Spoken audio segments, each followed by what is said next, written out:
Who is narrating your memoir?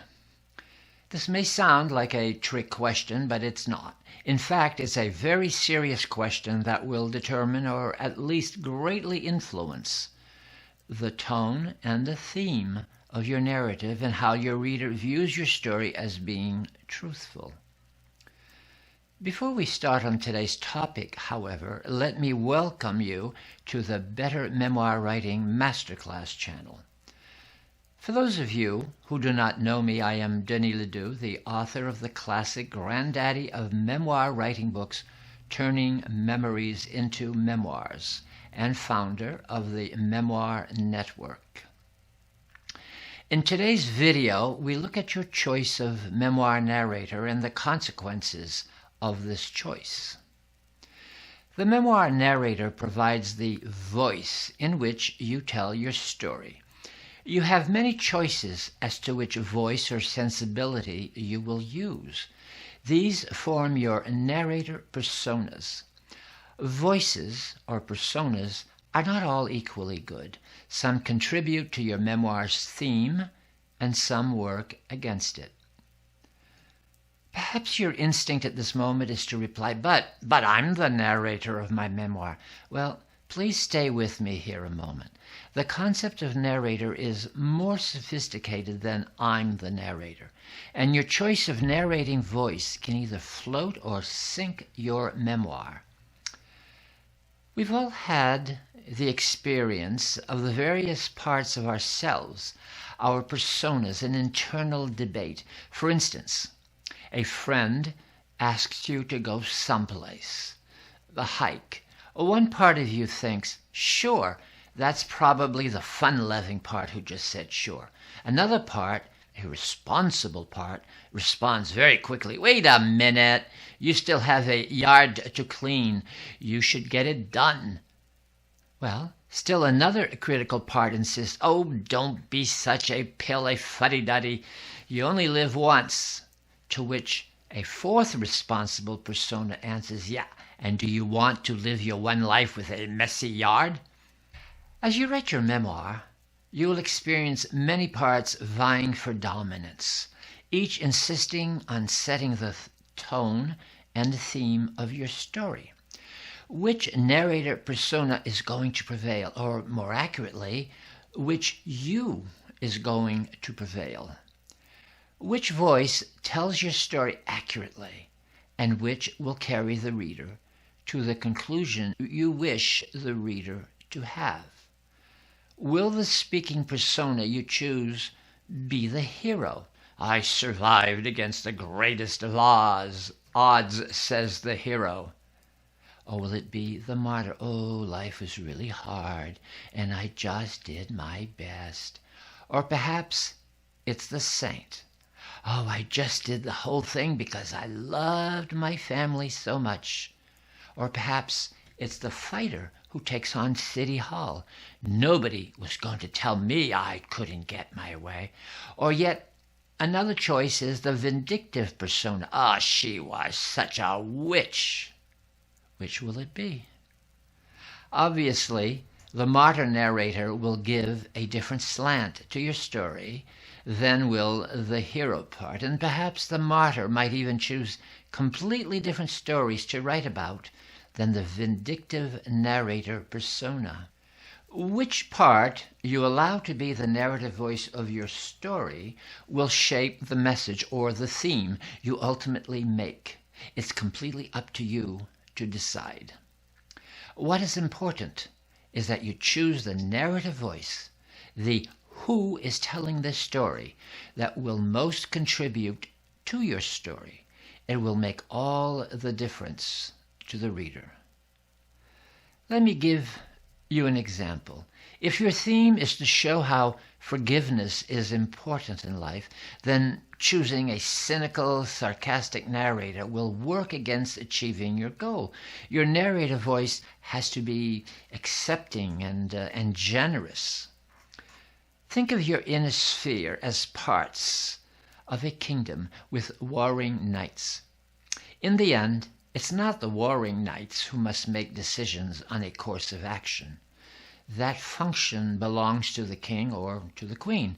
When you decide on the appropriate narrative voice for your story, you are acting as the sovereign of your writing experience. The you in the present. The writer who is right now writing a memoir can be angry, it can be righteous, it can be understanding, impatient, intellectual, crass, or you can appropriate yet another persona from which to narrate your memoir. But I believe most readers want the narrator in the present, the writer who is right now writing, to be an adult who may have all sorts of feelings, but is aware of them and owns them in the memoir and does not force them on the reader. In short, the persona of the adult king or queen has to be the choice of the narrator, the you who are the writer in the present. The narrator cannot be one of the warring factions, the many parts. While the you who is a character in your memoir, the younger you of 20, 30, 40 years ago, can be any of the above parts. It can be angry, righteous, impatient, and so forth. You were, after all, subject to many vicissitudes. The reader expects the narrator of the present, the writer, the you of today, to be an adult who tells a story with some dispassion and understanding, who tells the story as fairly as possible to both his younger self and to the other characters in the memoir. The adult narrator has already worked through the issues. In short, while the character of your memoir can be as childish or as vindictive as anything else that is true of the past, the reader expects the writer, the narrator in the present, to be beyond this. The reader expects the writer, the narrator, to be an adult. If you find yourself still caught in a persona that is manipulative or out to revenge or whatever that may get in the way, put your memoir aside and work on your attitude, work on your issues. You are not ready to write a memoir. While writing a memoir is therapeutic, it is not meant to be public therapy.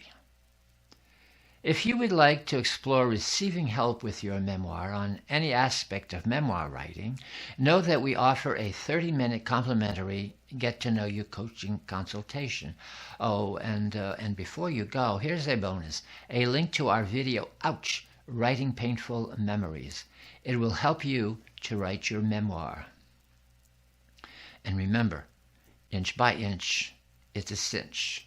Yard by yard, it's hard. Good luck writing your stories. The videos that we post on the Better Memoir Writing Masterclass channel are just one of the many ways we can help people write better memoir. I'd like to take just a few moments to share more of what the Memoir Network can offer you by way of partnering with you to write and publish your memoir. Our free membership program, My Memoir Education, offers you access to e-courses, e-books, videos, and more. We have had thousands of people benefit from the free My Memoir Education to write their memoirs, and we hope you will become a member too. Our blog contains over 500 in-depth posts on different aspects of memoir writing, and it too is free. Come on over and pick and choose what you need. While free content can be very helpful, there comes a time when you need more focus and more mentoring than you can get from free.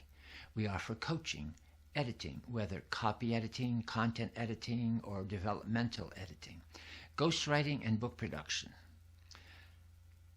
Our website features many of our clients' book covers and testimonials. Come and check us out. We also have a number of programs you can purchase. The Memorable Story is a 10-module home study program on every aspect of memoir writing. It provides university-level mentoring. The Inspired Memoir Writer is a group coaching program. You meet with fellow writers over a period of 10 sessions. We also offer Jumpstart Memoir Professional packages, which are designed for people who would like to help others write their memoir. If you're interested in knowing more, please feel free to call us or email us at info@thememoirnetwork.com. Thanks, and keep writing.